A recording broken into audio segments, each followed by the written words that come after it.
rahimakumullah jami'an. Bulan Ramadan yang sudah begitu dekat di depan kita semua adalah sebuah keutamaan yang Allah SWT berikan kepada hamba-hambanya, khususnya kepada umat Nabi Muhammad SAW.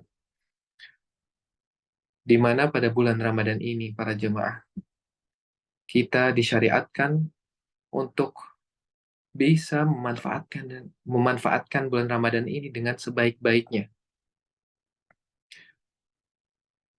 Kita sekarang sudah berada di penghujung bulan Sya'ban. Maka marilah kita bersiap-siap untuk bisa, bentar, ini kameranya, sahabat yang bernama Tolhah waktu yang bersamaan. Akan tetapi, salah seorang dari dua orang ini lebih bersemangat dalam beribadah. Ia lebih bersemangat dalam melakukan amalan soleh dibandingkan orang yang satunya lagi. Bahkan orang yang pertama ini, ia sering mengikuti jihad di jalan Allah SWT, yang sampai akhirnya ia wafat dalam keadaan syahid di jalan Allah. Kemudian orang yang kedua wafat setelah orang yang syahid itu 1 tahun setelah orang yang berjihad itu wafat. Saya mengganti perangkat dulu.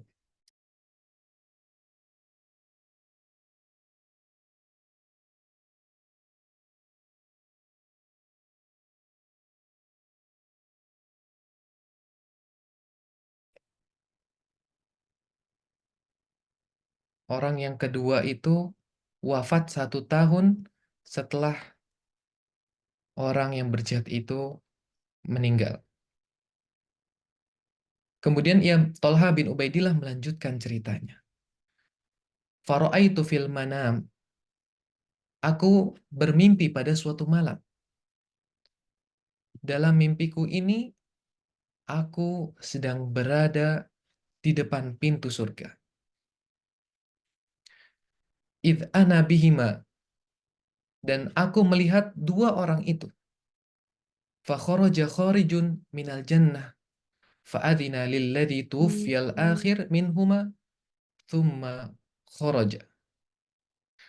Kemudian ada sesosok orang yang keluar dari surga. Kemudian mengizinkan orang yang meninggal setahun lebih lama untuk masuk surga terlebih dahulu dibandingkan orang yang berjihad tadi. Summa kharaja fa'adhina lilladhi ustushhid. Kemudian sosok orang yang dari surga itu kembali keluar. Kemudian mengizinkan orang yang wafat karena mati syahid untuk masuk ke dalam surga setelah orang yang kedua. Summa roja ilayya faqal. Kemudian sosok orang itu menghampiriku. Irji' fa innaka lam ya'ni laka ba'd. Kembalilah, sekarang belumlah waktumu. Fa asbaha Talhah yuhadditsu bihin nas. Kemudian setelah Talhah bin Ubaidillah melihat mimpi ini di malam hari, maka pada pagi harinya ia menceritakan mimpinya kepada para sahabat. Fa'ajibu lidzalik. Maka para sahabat itu terheran-heran ketika mendengar cerita dan mimpi dari Thalhah bin Ubaidillah. Fabalagha dzalika Rasulullah sallallahu alaihi wasallam. Dan cerita ini akhirnya sampai kepada Nabi Muhammad sallallahu alaihi wasallam. Wa haddatsuhul hadits. Kemudian para sahabat juga mendiskusikan tentang keheranannya ini kepada Nabi Muhammad sallallahu alaihi wasallam. Maka Nabi sallallahu alaihi wasallam mengatakan, "Min ayyi dzalika ta'jabun?" Apa yang sebenarnya membuat kalian ini terheran-heran? Faqalu. Kemudian para sahabat mengatakan, "Ya Rasulullah, hadza kana ashaddar rajulaini ijtihadan." Wahai Rasulullah, orang yang lebih dahulu wafat adalah orang yang lebih bersungguh-sungguh dalam beribadah. Tsummastushhida. Dan bahkan orang itu adalah orang yang mati syahid di medan jihad fisabilillah. Wa dakhala hadzal akhirul jannah qablahu. Kenapa justru orang yang kedua itu lebih dahulu diizinkan untuk masuk ke dalam surga lebih dahulu dibandingkan orang yang mati syahid itu? Kemudian Rasul Shallallahu Alaihi Wasallam bertanya kembali kepada para sahabat, Alaisa qad makatha hadza ba'dahu sanah? Bukankah orang yang kedua itu telah hidup 1 tahun lebih lama dibandingkan orang yang pertama? Para sahabat mengatakan, benar ya Rasulullah. Kemudian Rasul bertanya kembali, wa adraka Ramadan fasama wa shalla kada wa kada min sajadatin fis sanah. Bukankah orang yang kedua itu telah berjumpa dengan bulan Ramadan dan ia juga berpuasa di bulan Ramadan dan sholat demikian selama 1 tahun itu dan juga melakukan sujud dalam 1 tahun itu? Maka para sahabat menjawab, benar, wahai Rasulullah. Dan Rasul SAW juga mengatakan, fama bainahuma ab'adu mimma bainas sama'i wal ard. Sungguh antara mereka berdua itu jaraknya lebih jauh di antara daripada langit dan bumi. Hadis ini diriwayatkan oleh Ibnu Majah dan disahihkan oleh Al-Imam Al-Albani. Maka dari hadis di atas ini kita tahu bahwa orang yang meninggal dalam keadaan syahid di medan perang sebuah predikat yang luar biasa dan sebuah keutamaan yang sangat besar di sisi Allah. Akan tapi amalan ini bisa dilampaui dan bisa dikalahkan oleh orang yang berhasil berjumpa dengan bulan Ramadan. Dan tidak hanya itu, selain berjumpa dengan bulan Ramadan, ia juga memanfaatkan waktunya dengan baik di bulan Ramadan itu dengan melaksanakan berbagai ketaatan dan amalan soleh. Maka ternyata para jamaah, semua amalan soleh di bulan Ramadan itu sangatlah istimewa. Maka dari hadis ini, banyak sekali pelajaran yang bisa kita ambil. Bahwa 1 bulan Ramadan ternyata bisa membuat sahabat ini sangatlah istimewa. Maka seharusnya para jamaah, banyaknya Ramadan yang kita jumpai, banyaknya Ramadan yang kita lewati, bisa membuat kita mendapatkan derajat yang sangat tinggi di sisi Allah. Akan tapi jika tidak demikian, maka pastilah ada hal yang salah. Itu adalah tanda bahwa kita kurang memanfaatkan bulan Ramadan itu dengan baik. Tanda bahwa kita belum mengisi Ramadan dengan amalan-amalan yang berkualitas. Karena berjumpa dengan bulan Ramadan adalah hal yang istimewa. Akan tapi tidak semua orang itu beruntung ketika bertemu dengan bulan Ramadan. Karena orang yang beruntung itu bukan sekedar orang yang berjumpa dengan bulan Ramadan. Akan tapi orang yang beruntung itu adalah orang yang berjumpa dengan Ramadan dan ia juga manfaatkannya dengan sebaik-baiknya. Maka ada 3 buah nasihat dari Nabi SAW supaya kita bisa sangat bersemangat. Kita bisa mengamalkan amalan-amalan soleh dengan sebaik-baiknya di bulan Ramadan. Dari sebuah hadis yang diriwayatkan oleh Abu Ayyub Al-Ansari radhiyallahu an, ia mengatakan bahwa ada seorang laki-laki yang datang kepada Nabi SAW. Kemudian ia mengatakan, Idni wa aujis. Ya, berilah aku sebuah nasihat dengan nasihat yang ringkas. Dan dalam riwayat lainnya, ia mengatakan, Alimni wa aujis. Ajarilah aku dengan pelajaran yang ringkas.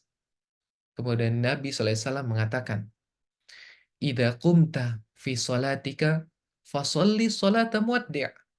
Jika kamu hendak melaksanakan salat, maka salatlah sebagaimana salat orang yang akan pergi selamanya. Salatlah sebagaimana orang yang akan tidak bisa melaksanakan sholat kembali. Kemudian nasihat yang kedua, wala takallam bikalam ta'tadiru minhu godan. Janganlah kamu mengucapkan sebuah perkataan yang kamu akan meminta maaf karena perkataanmu itu di keesokan harinya. Dan yang ketiga adalah wajma'il ya'sa mimma fi aidin nas. Bertekadlah untuk tidak mengharapkan apa yang dimiliki oleh orang lain. Hadis ini diriwayatkan oleh Imam Ahmad dan disahihkan oleh Imam Al-Albani rahimahullah. Dari hadis yang kedua ini para jemaah, ada beberapa pelajaran yang bisa kita ambil. Jika kita berusaha untuk memposisikan diri kita sebagai orang yang akan berpisah, orang yang tidak bisa lagi melakukan sebuah amalan, maka kita pasti akan melakukan amalan terakhir itu dengan bentuk yang terbaik. Kita pasti akan menanamkan dalam hati kita, ya, ketika kita sholat, bahwa sholat ini bisa jadi adalah sholat kita yang terakhir. Maka orang yang memiliki pemahaman tentang hal ini, ia akan benar-benar bersungguh-sungguh dalam melakukan ibadah sholat yang ia lakukan. Orang yang punya pemahaman ini, bahwa ia tidak akan bisa melaksanakan sholat lagi, ia akan bersungguh-sungguh dalam rukuknya. Kemudian dalam sujudnya, juga ia akan benar-benar melakukan hal yang terbaik dalam sujudnya. Dan juga dalam setiap rukun-rukun dan wajib-wajib dalam sholat yang ia lakukan. Maka kita bisa juga menarik hadis ini ke dalam setiap ibadah kita dalam bulan Ramadan. Kita coba tumbuhkan kesadaran bahwa bisa jadi ini adalah Ramadan kita yang terakhir. Maka marilah para jemaah, sebelum kita menghadap bertemu dengan Allah Ta'ala di hari kiamat nanti, kita maksimalkan setiap ibadah kita di bulan Ramadan dengan ibadah-ibadah yang berkualitas, dengan puasa yang berkualitas, sholat malam dan sholat tarawih yang berkualitas, serta sedekah yang berkualitas. Karena para jamaah berpuasa itu memiliki berapa level. Tidak satu level puasa yang dilakukan oleh orang-orang. Yang pertama adalah puasa yang dilakukan oleh seorang supaya sekedar menggugurkan kewajiban. Supaya sekedar puasanya tidak batal. Maka ini adalah level puasa yang paling rendah. Dan yang kedua adalah puasa yang menjaga perutnya dari makan, menjaga kemaluannya, dan menjaga semua anggota tubuh lainnya dari hal-hal yang tidak diperbolehkan ketika berpuasa. Seperti mata kita, kita lindungi, mata kita berpuasa dari hal-hal yang Allah haramkan. Telinga kita berpuasa dari hal-hal yang buruk. Dan juga mendengarkan berbagai celaan dan makian. Maka kita perlu menghindari tempat-tempat di mana orang-orang sering mengatakan kata-kata kotor ketika kita berpuasa. Karena mencaci maki orang muslim itu adalah sebuah kefasikan. Dan level tertinggi bagi orang yang berpuasa adalah ketika perutnya berpuasa, kemaluannya berpuasa, anggota badannya berpuasa, dan juga hatinya berpuasa. Supaya hatinya itu hanya memikirkan hal-hal yang baik saja. Memikirkan ilmu agama, memikirkan ketaatan dan amalan soleh, dan memikirkan perjumpaan dengan Allah Ta'ala nanti di akhirat kelak. Dan berusaha untuk supaya hati ini tidak memikirkan hal-hal yang buruk, hal-hal yang Allah Ta'ala haramkan, khususnya ketika dalam berpuasa. Maka para jemaah, kesimpulannya adalah kita perlu sadar bahwa bagaimana jika Ramadan ini adalah Ramadan kita yang terakhir. Dan yang kedua adalah kita perlu bergembira ketika kita berhasil, ketika kita berjumpa dengan bulan Ramadan. Kenapa para jemaah kita harus bergembira dan berbahagia ketika bertemu dengan bulan Ramadan? Karena Ramadan itu adalah sebuah kesempatan yang Allah berikan kepada para hambanya penuh dengan ketaatan, penuh dengan ganjaran yang berlipat ganda. Maka tentunya ketika orang yang berpuasa sampai di waktu yang berbuka, kemudian makan makanan ketika ia berbuka, maka itu adalah sebuah kegembiraan juga. Tapi yang seharusnya buat kita sangatlah bergembira itu adalah ketika kita memang diberikan kesempatan oleh Allah pada tahun ini untuk berjumpa dengan bulan Ramadan. Untuk apa? Untuk melaksanakan ketaatan-ketaatan dengan semaksimalnya. Betapa banyak teman-teman kita, saudara kita, kenalan kita yang sudah tiada, yang tidak bisa bertemu lagi dengan bulan Ramadan. Maka para hadirin yang telah hadir pada majelis ilmu ini merupakan sebuah keutamaan, sebuah kesempatan yang Allah berikan kembali kepada kita untuk kita mendapatkan pahala yang banyak dari Allah. Dan yang terakhir tentunya kita perlu mengetahui berbagai amalan soleh yang bisa kita lakukan di bulan Ramadan. Maka para jamaah, di antara amalan soleh yang bisa kita lakukan di bulan Ramadan, selain puasa, tentunya puasa di bulan Ramadan adalah kewajiban yang harus kita lakukan. Tapi di atas itu, maka sholat 5 waktu merupakan kewajiban yang tidak boleh kita tinggalkan. Jangan sampai kita pangling, kita salah. Kita mengutamakan puasa, sedangkan kita meninggalkan sholat 5 waktu. Maka marilah kita sholat 5 waktu dengan sholat yang berkualitas. Sholat di awal waktu, ya. Sholat di masjid secara berjamaah. Ya. Kemudian marilah kita untuk melakukan sholat tarawih. Karena Rasul SAW mengatakan, Man qama ramadhana imanan wa ihtisaban, ghufira lahu ma taqaddama min dhammi. Barang siapa yang bangun untuk sholat di bulan Ramadan dengan mengharapkan pahala dari Allah, maka ia akan diampuni dosa-dosanya. Siapa yang tidak ingin diampuni dosa-dosa yang sudah sangat banyak kita lakukan selama setahun belakangan ini? Kemudian menyegerakan berbuka ketika waktu maghrib telah tiba. Mengakhirkan waktu sahur kira-kira 1 jam atau 2 jam sebelum subuh.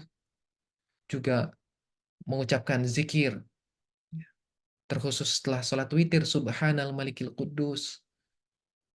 Kemudian berusaha untuk selalu melaksanakan sholat sunnah rawatib yang 12 rakaat, di antara sholat-sholat yang wajib. Sholat duha 2 rakaat, dan juga bersedekah. Marilah kita berusaha bersedekah setiap hari, walaupun hanyalah sedikit. Karena ada sebuah kisah dari Nabi SAW, keadaan beliau di bulan Ramadan. Karena beliau adalah teladan terbaik bagi kita. Beliau adalah orang yang paling dermawan. Dan ternyata para jamaah, kedermawanan beliau itu lebih dahsyat lagi di bulan Ramadan. Hal ini diceritakan oleh Ibnu Abbas radhiyallahu anhu. Ia mengatakan, karena Rasulullah Shallallahu Alaihi Wasallam ajwadun nas. Rasul SAW itu adalah orang yang paling dermawan. Wa kana ajwada ma yakunu fi Ramadan hina yalqahu Jibril. Dan ternyata beliau itu lebih dermawan lagi di bulan Ramadan saat beliau bertemu dengan malaikat Jibril. Wa kana yalqahu fi kulli lailatin min Ramadan fayudarisuhul Quran. Jibril menemui Nabi Muhammad SAW pada setiap malamnya di bulan Ramadan untuk mengajarkan Al-Quran. Para Rasul SAW ajwadu bil khairi minar rihal mursalah. Nah, bahkan para jemaah diceritakan di sini oleh Ibnu Abbas, kedermawanan Rasul SAW itu melebihi melebihi angin yang berhembus, sangat cepat dan sangat mudah sekali untuk bersedekah, untuk menginfakkan hartanya. Maka dari sini para jemaah, bahwa kita tahu bahwa Rasul SAW itu adalah orang yang sangat dermawan. Dan ini juga dikatakan oleh sahabat lainnya, Anas bin Malik radhiyallahu an. Karena Nabi sallallahu alaihi wasallam asja'un nas wa ajwadun nas. Bahwa Nabi sallallahu alaihi wasallam itu adalah orang yang paling berani dan orang yang paling dermawan. Namun para jamaah, bulan Ramadan ini merupakan momen yang sangatlah spesial, sehingga beliau sesuai hadis tadi lebih dermawan lagi di bulan Ramadan dibandingkan bulan-bulan lainnya. Bahkan dalam hadis ini dikatakan bahwa kedermawanan beliau melebihi angin yang berembus. Diibaratkan demikian karena Rasul SAW sangat ringan dan cepat sekali. dalam memberi tanpa banyak berpikir, sebagaimana angin yang berhembus dengan sangat cepat. Dalam hadis ini juga dikatakan mursalah atau berhembus, ya, mengisyaratkan bahwa Nabi SAW itu memiliki nilai manfaat yang sangat besar. Bukan hanya asal memberi saja, akan tapi terus-menerus, ya, dalam setiap harinya terus-menerus untuk berinfak, bersedekah di bulan Ramadan. Maka marilah kita meneladani Nabi SAW dalam berinfak di bulan Ramadan. Tidak hanya Nabi SAW, para jamaah. Diceritakan juga seorang ulama yang hidup di zaman dahulu yang bernama Abul Khair. Ketika ia mendengar hadis tentang keutamaan bersedekah, bahwa orang yang bersedekah maka ia akan dinaungi oleh sedekahnya itu di hari kiamat nanti. Maka apa yang terjadi setelah mendengar hadis itu? Abul Khair ini senantiasa bersedekah setiap harinya, walaupun hanya dengan hal-hal yang remeh, hanya dengan sepotong bawang. Dari sebuah riwayat yang diriwayatkan oleh Yazid bin Abi Hubaib, ya, bahwa Abul Khair mendengar, ya, Abul Khair bercerita bahwa beliau mendengar Uqbah bin Amir mengatakan bahwa beliau mendengar Rasul SAW bersabda, setiap orang itu berada dalam naungan sedekahnya sampai Allah memberikan keputusan di antara manusia di hari kiamat nanti. Maka Yazid, murid dari Abul Khair ini menceritakan setelah mendengar hadis itu, maka Abul Khair ini bersedekah setiap harinya, walaupun hanya sepotong kue, walaupun hanya sebuah bawang dan semisalnya hal-hal yang mungkin kita katakan hal-hal yang remeh. Dan juga marilah kita perbanyak istighfar dan ucapan-ucapan zikir lainnya. Maka para jamaah, marilah di kesempatan ini, malam hari ini kita mengingatkan diri kita, ya, bahwa kematian adalah hal yang tidak terduga. Ya, bahwa kematian datang mendadak, tidak tahu kapan kematian datang. Dan kematian, ketika seseorang muslim mengingat kematian, maka ia akan sadar dari kelalaian-kelalaiannya. Dari mengingat kematian, kita akan mendapatkan beberapa hal. Bahwa hidup itu ternyata hanyalah sebentar. Rasulullah SAW bersabda, A'maru ummati ma baina sittina ila sab'in, wa aqalluhum man yajuzu dhalik. Umur-umur umatku itu hanya antara 60 sampai 70 tahun. Dan hanya sedikit orang yang melampaui umur tersebut. Salah seorang ulama, Sufyan As-Sawri, mengatakan, mengomentari hadis ini, Man balagha sinna Rasulillah sallallahu alaihi wasallam falyattakhidh li nafsihi kafnan. Siapa yang usianya sudah mencapai usia Rasul sallallahu alaihi wasallam, maka siapkanlah kain kafan. Wa inna amran qad sara sittin hujjatan ila minhal min wirdihi liqarib. Ya, sungguh seorang yang sudah menemui 60 musim haji atau 60 tahun, maka dia telah dekat dengan sumbernya, yaitu dengan kematian. Salah seorang ulama lainnya, Hasan Al-Basri rahimahullah, juga mengatakan, Ibnu Adam, innama anta ayyam, kullama dhahaba yaumun, dhahaba ba'duk. Wahai manusia, sesungguhnya kalian hanyalah sebuah kumpulan hari. Ketika satu hari hilang, maka akan hilang pula sebagian dari dirimu. Kemudian dari mengingat kematian, kita tahu bahwa kematian adalah sebuah misteri. Ada 3 hal yang dirahasiakan tentang kematian. Kita tidak mengetahui tentang kapan kita akan mati, di mana kita akan mati, bagaimana cara Allah akan mematikan kita, bagaimana Allah akan mewafatkan kita. Maka Allah mengingatkan hal ini dalam surat Luqman. Innallaha indahu ilmu sa'ah. Sesungguhnya hanya di sisi Allah ilmu tentang hari kiamat. Wa yunazzilul ghaitha wa ya'lamu ma fil arham. Dan dialah yang menurunkan hujan dan mengetahui apa yang ada di dalam rahim. Wa ma tadri nafsum madza taksibu ghadan. dan tidak ada seorang pun yang dapat mengetahui dengan pasti apa yang akan dikerjakannya pada keesokan harinya. Wa ma tadri nafsum bi ayyi ardin tamut. Dan tidak ada seorang pun yang mengetahui di bumi mana ia akan mati. Di mana ia akan mati. Innallaha alimun khabir. Dan sungguhnya Allah itu maha mengetahui dan maha mengenal. Kemudian di antara manfaat untuk mengingat kematian para jemaah, yaitu adalah orang yang cerdas menurut Nabi Muhammad SAW itu adalah al-kayyis mandana nafsahu wa amila lima ba'dal maut. Ya. Orang yang cerdas itulah orang yang memaksa dirinya untuk beramal yang bermanfaat setelah kematian. Wal ajizu man atba'a nafsahu hawahu thumma tamanna 'ala Allah. Sementara orang yang lemah itu adalah orang yang selalu mengikuti hawa nafsunya.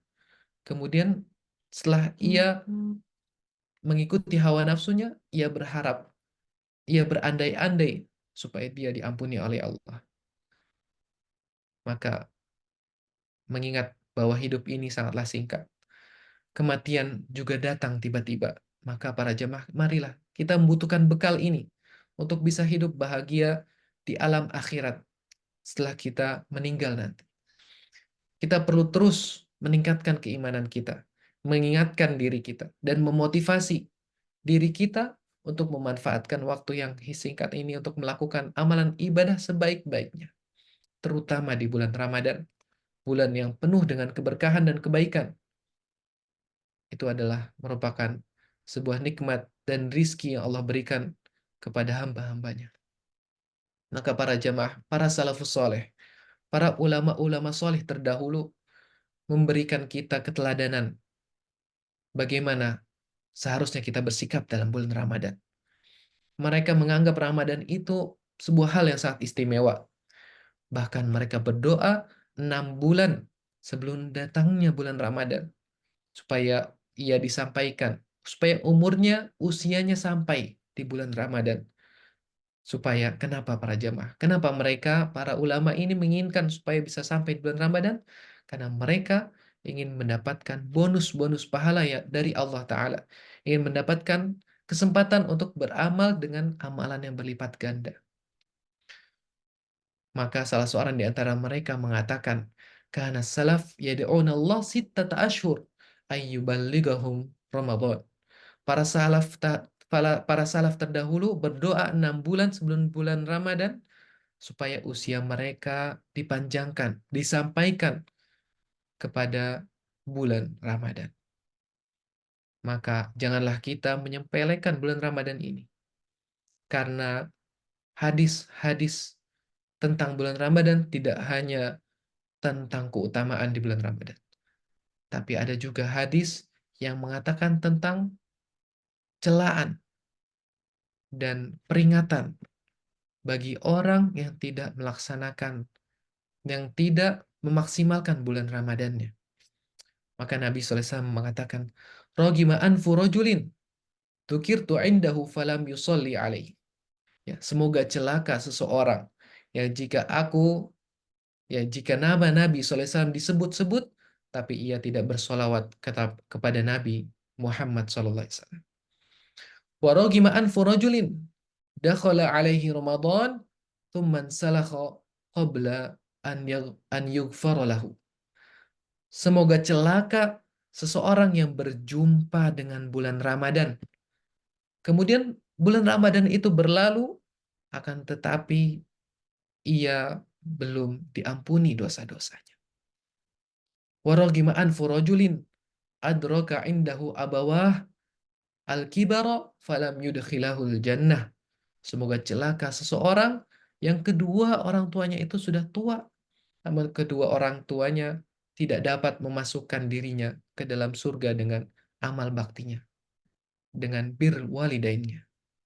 Maka di sini, di hadis ini para jamaah, Rasulullah SAW mencela dan mendoakan keburukan bagi orang yang berjumpa dengan bulan Ramadan. Kemudian bulan Ramadan itu berlalu, akan tetapi ia belum diampuni.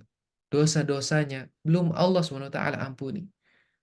ia tidak bisa manfaatkan bulan Ramadan dengan baik, dengan sholatnya, dengan puasanya, maka para jamaah, marilah kita sama-sama berdoa kepada Allah supaya kita disampaikan dengan bulan Ramadan yang hanya tersisa 6 atau 7 hari lagi. Ya, marilah kita persiapkan bulan Ramadan ini dengan keimanan, dengan motivasi yang tinggi.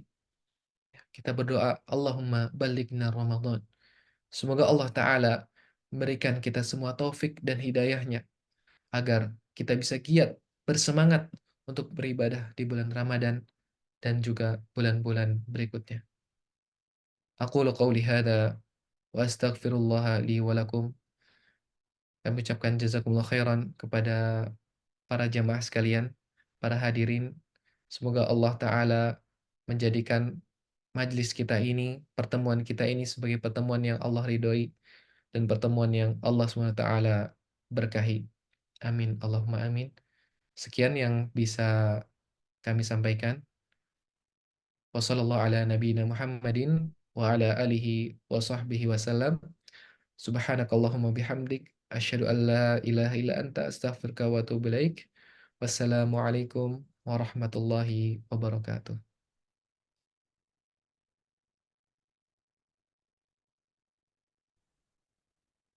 Syukran Ustaz. Barakallahu fikum. Wan, ya, ma'adziratan ya, karena tadi ada sedikit gangguan.